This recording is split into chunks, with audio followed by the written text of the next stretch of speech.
All right, we've gone through Luke. We have one gospel left. What is that? The Gospel of John. Yes, John. Our favorite. No. And we've all enjoyed our study so much and getting to know John, understanding his teachings. And so really what we want to do today is just look at kind of the background that we really didn't get into in our original study of John. That John, we know, is the only one that was not a synoptic gospel. And remember, Matthew, Mark, and Luke are all very much the same, very similar, thus they're called synoptic. But John's just kind of out there, and we just love him to death because we love the things that John says. Now, in your notes, you're going to see all those things that John does not include. I mean, all of these major events in the life of Jesus that you would think surely he would have included them, but he does not include. But the most important things that John does include, they're not in any of the other Gospels. They're not anywhere but in John. So it's just kind of interesting how John just kind of took a whole different perspective of what was important from the life of Jesus than the other three writers did. John has a much more theological perspective than the other three, where Matthew, Mark, and Luke were very biographical or kind of report-based. John was very concerned with the times of that day. And the times of that day were very conflicting and very challenging. John wrote his gospel after the fall of Jerusalem. And remember, we talked about that fall of Jerusalem earlier in the other gospels. Now, during that time, that's when we saw the rise of so many different divisions within Judaism. The Jews were left to go on their own. They were scattered here and scattered there, and pockets of them here and there. And so there was so many divisions in Judaism and how the Jewish people identified themselves and the things they began to hone in on and focus in on. The Jews were so very divided once Jerusalem was destroyed and the temple was gone. Now, John was also very, very, I want to say ecumenical. I don't think that's really the right word, not the word I want to say. He was very concerned, as Luke was, and letting people know that the gospel was for all people. It was for all people. Remember, Matthew had that agenda. It was for the Jewish people. But John, as well as Luke, wanted you and I to know, here in the 20th century, Gentile people, that Jesus was for us. His resurrection was for our salvation. Now, I said that John addressed so often the philosophies of that day. And I remember when we were studying in the book of John, we often pondered some of the phrases and the words. We remember at the very beginning, the Word was God, the Word was with God, the Word was in God. I mean, and we were, playing around with all these words, and they sounded very philosophical. Well, I've come to understand that's for a purpose, because John really is written on two levels. You have the story of Jesus, what the things that Jesus did, the life he lived, the things he said, but John also adds that other layer that is a more philosophical, esoteric, kind of higher level thinking that was addressing all of the philosophies of that day. He talks about Jesus being from above and those opposed from below. Jesus was from this invisible world. He talks about the meaning, all these different meanings of light, true light, bread, the vine. And he takes all of these symbolic words and he begins to link them to this world that we live in a very concrete way, but they have very divine, very deep meanings to them. Now, during this period that Jesus was alive and the other Gospels were written and John was writing, this is the Hellenistic period that went on about 600 years, and we're kind of right in the middle of it. But this time was a time when so many new thoughts were being brought up, and so many of these thoughts were coming because this was a very tyrannical, a totalitarian, powerful age where people were under the thumb, the oppressive thumb of whoever was ruling at that time. And their lives were treated with great oppression. And there was so little freedom, and there was so little wealth to be had. And it was such a difficult time in life.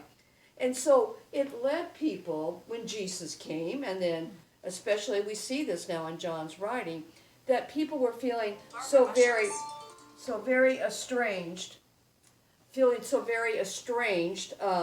from any sense of the divine presence of God.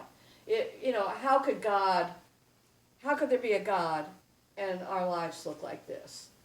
We hear people say that today. How can there be a God and I'm sorry.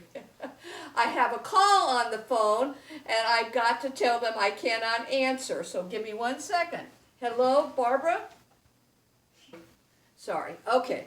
All right. So anyway, with all this persecution, people were feeling that God had just left them.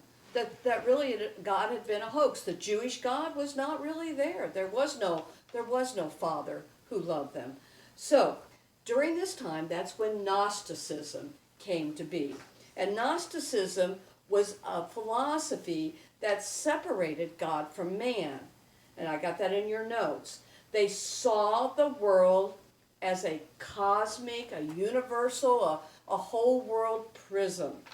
And the only hope that you had in this prison was to be able to find that divine spark within yourself. Within yourself. Your only way to be liberated was to be able to find your gnosis, your knowledge, your self-knowledge.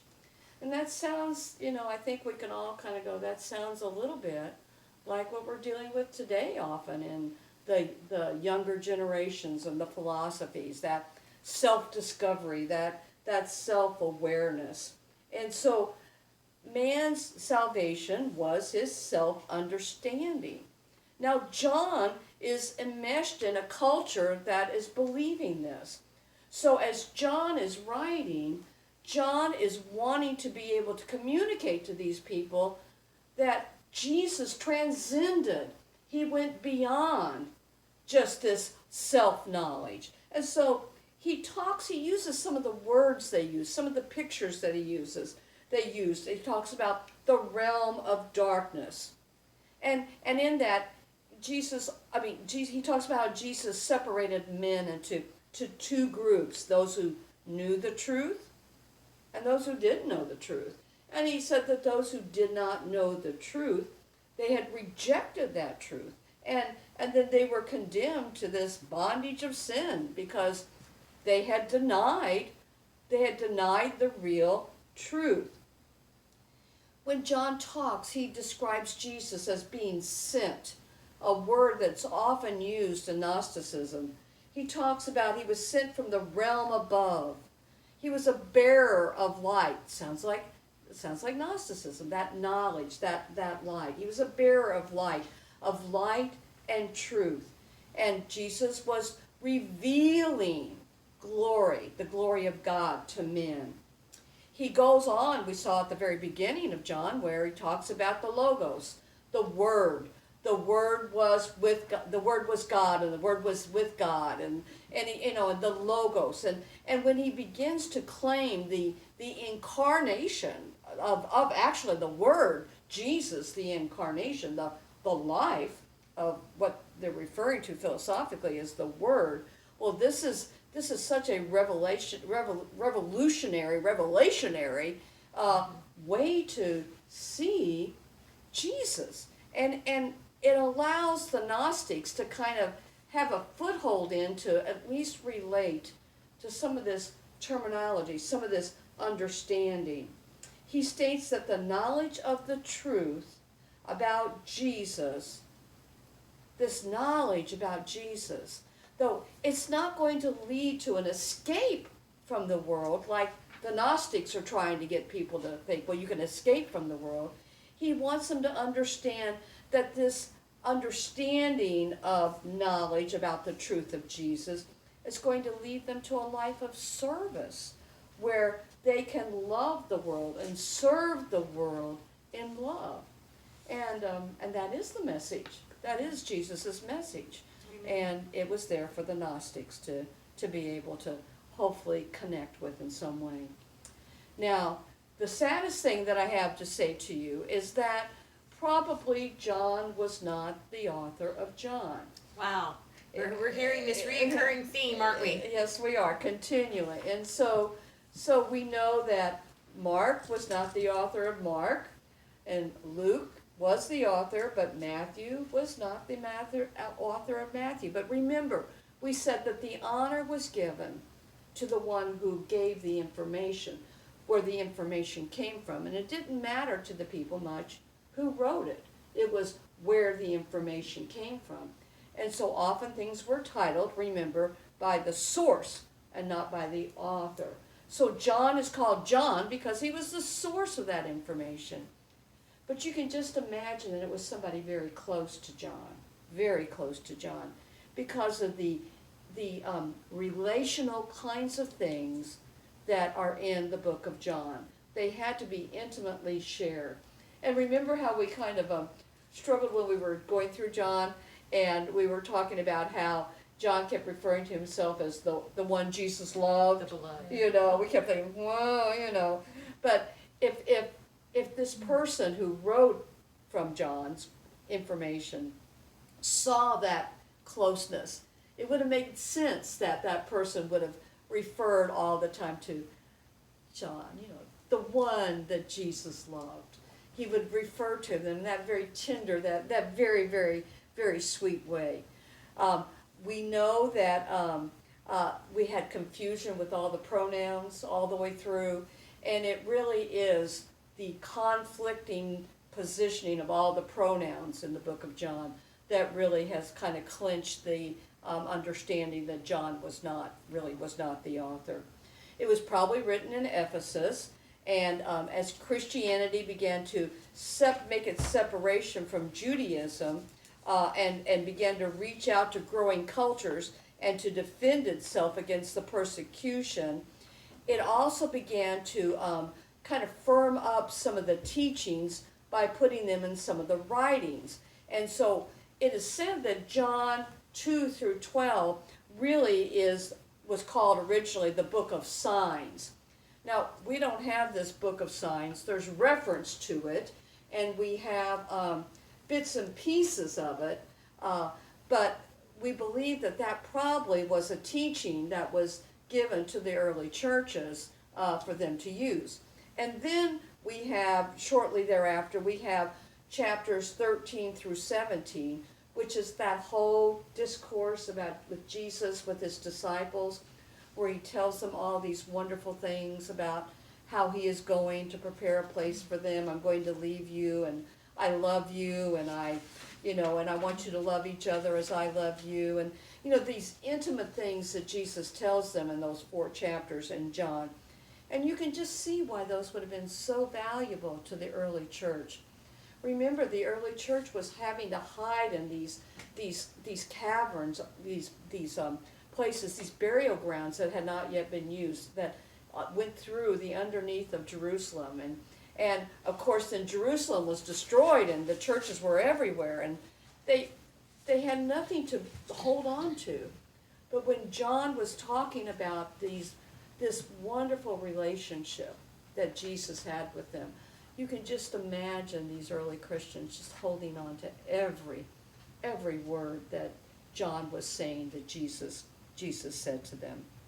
The third part is the passion, the passion of Jesus, which was probably written the earliest, because in the church, it was the passion of Christ that was most often taught. The passion, being his crucifixion, his arrest, his crucifixion, and his resurrection. And so that those pieces of John probably were in the hands of the early church before anything else was. And that was where the teaching, Jesus was a man and he was crucified, but he rose again. He rose again. And no one tells that more beautifully than John.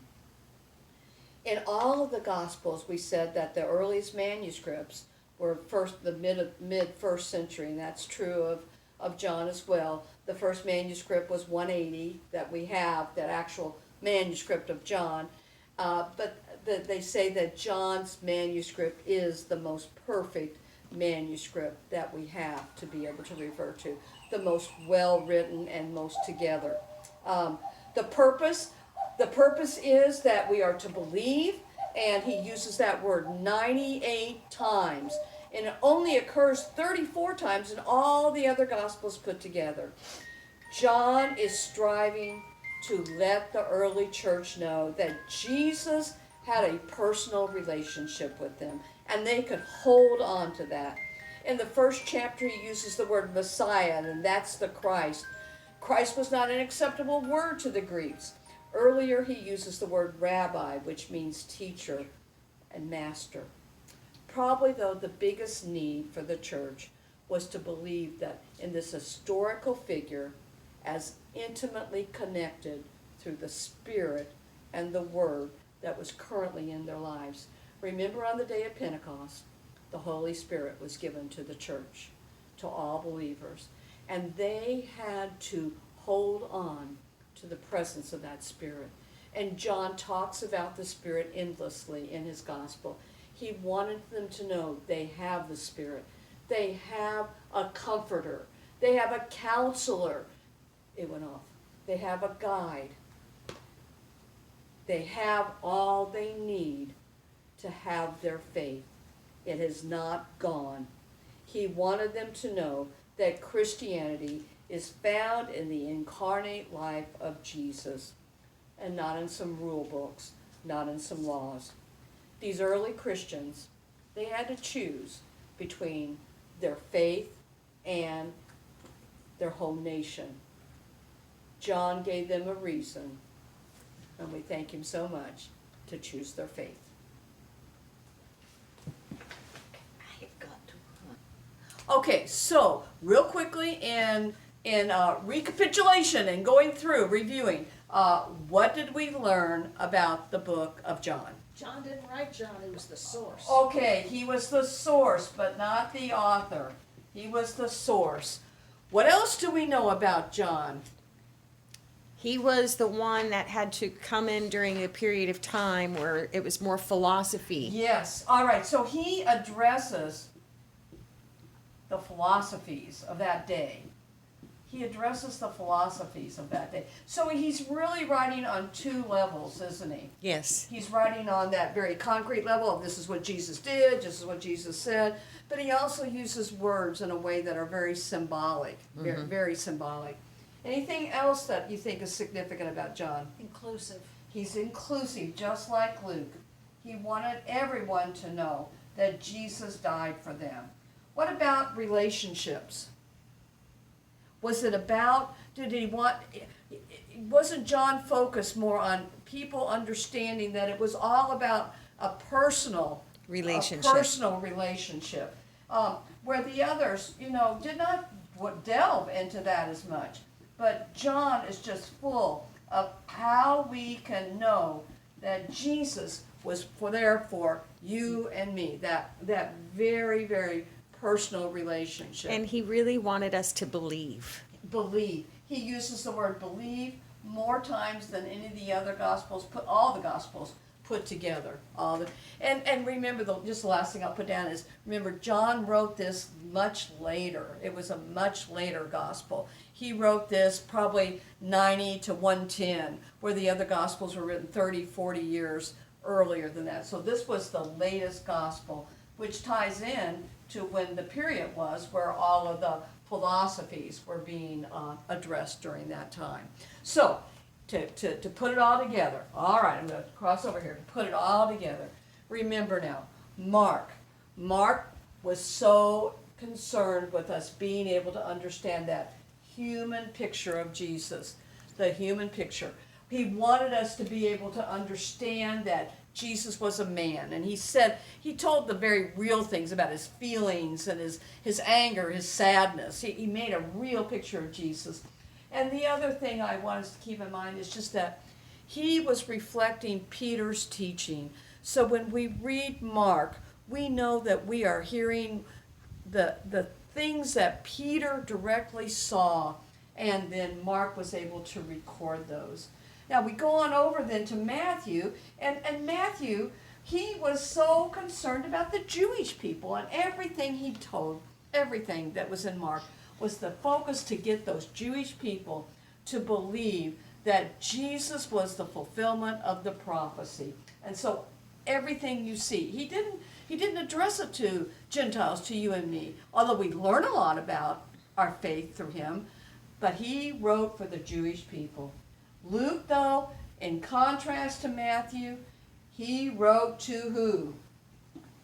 Everyone. He wrote to everyone. Now, he traveled with Paul, so much of what he knew was all this multicultural evangelism going out into the world.